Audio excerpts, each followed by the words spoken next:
നേരത്തെ കണ്ട വീഡിയോൻ്റെ പാർട്ട് 2 വീഡിയോ ആണ് ഈ കാണുന്നത്. നമ്മുടെ ഇന്ത്യൻ 2 സ്ട്രോക്കുകളുടെ രാജാവ് ആരാണെന്ന് ചോദിച്ചാൽ ഒരൊറ്റ പേരുകൾ, അതാണ് യമഹയുടെ RD350.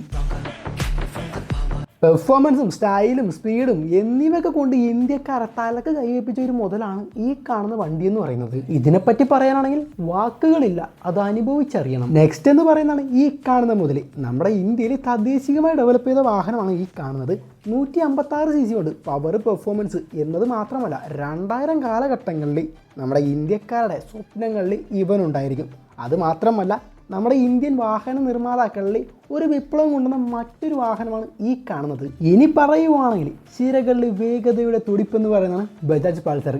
150, 180, 220, 200 അങ്ങനെ തുടങ്ങി നിരവധി സെഗ്മെൻറ്റിലാണ് ഈ ഒരു വണ്ടി ഇറക്കിക്കൊണ്ടിരിക്കുന്നത്. യവനെപ്പറ്റി പറയാനാണെങ്കിൽ ഈ ഒരു പാട്ട് മതി. ഇനി ഈ ലിസ്റ്റിലെ ലാസ്റ്റ് വൺ ആരാന്ന് പറയണ്ടേ? The devil. ഇന്നിപ്പോൾ ആൾക്കാർക്ക് ഡ്യൂക്കും അതുപോലെ തന്നെ മറ്റുള്ള വാഹനങ്ങളൊക്കെ തെങ്ങിൻ്റെ മണ്ടയിൽ നിന്ന് ചുരണ്ടിയെടുക്കുന്നത് പോലെയായിരുന്നു പണ്ട് ഇവൻ്റെ കാര്യം എന്ന് പറയുന്നത്. ഇന്ത്യയിലെ ആദ്യത്തെ 200 cc മുകളിലുള്ള 4 സ്ട്രോക്ക് വാഹനം എന്നത് മാത്രമല്ല ഗെയിം ചേഞ്ചർ. അതായത് കളികളെല്ലാം മാറ്റിവെച്ചു. പെർഫോമൻസ് കൊണ്ട് ആരാധകരെല്ലാം അമ്പരം കൊള്ളിപ്പിച്ചത് മാത്രമല്ല ടൂറിംഗ് പുതിയ സെഗ്മെൻറ്റിലേക്ക് ഒരു വിപ്ലവം കൂടിയാണ് ഈ ഒരു വാഹനം സൃഷ്ടിച്ചിരുന്നത്.